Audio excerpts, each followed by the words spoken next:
xildhibaanada lagu amray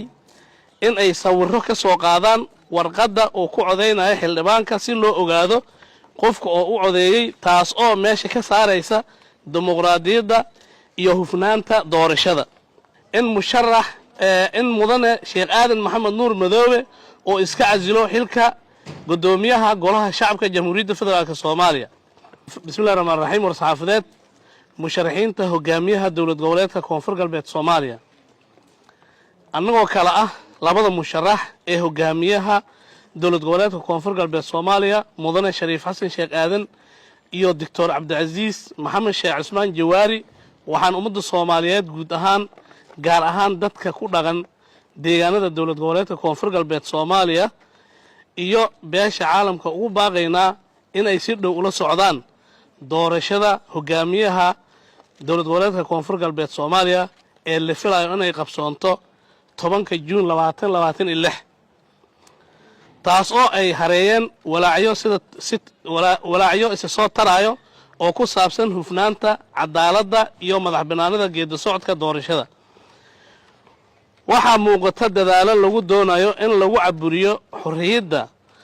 codbixinta laguna bedelo nidaam qarsoodi ah ee codbixinta hanaanka ku salaysan cabsigelin cadaadis iyo dabagal waa arrin aan horey loo arag doorasho dastuuri ah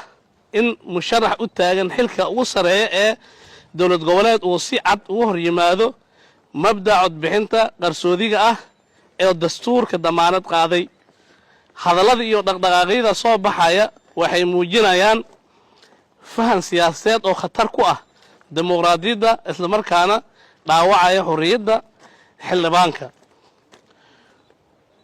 waxaa dhacay doorashadii guddoonka in xildhibaanada lagu amray in ay sawirro ka soo qaadaan warqadda oo ku codeynaya xildhibaanka si loo ogaado qofka oo u codeeyay taas oo meesha ka saaraysa dimuqraadiyadda iyo hufnaanta doorashada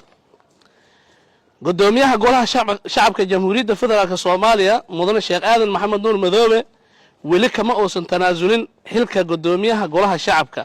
isla markaana wuxuu u tartamayaa xilka gudoomiyaha hogaamiyaha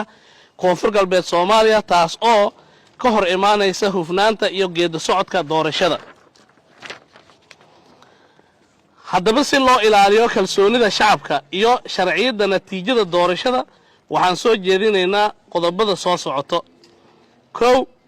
in musharax in mudane Sheekh Aadan Maxamed Nuur Madoobe oo iska casilo xilka gudoomiyaha golaha shacabka Jamhuuriyadda Federaalka Soomaaliya labo in hoolka doorashada laga mamnuuco dhammaan nooc kasta oo telefoon ah saddex in amniga doorashada loo dhiibo ciidan dhaxdhaxaad ah oo ka madax bannaan ilaalada musharaxiinta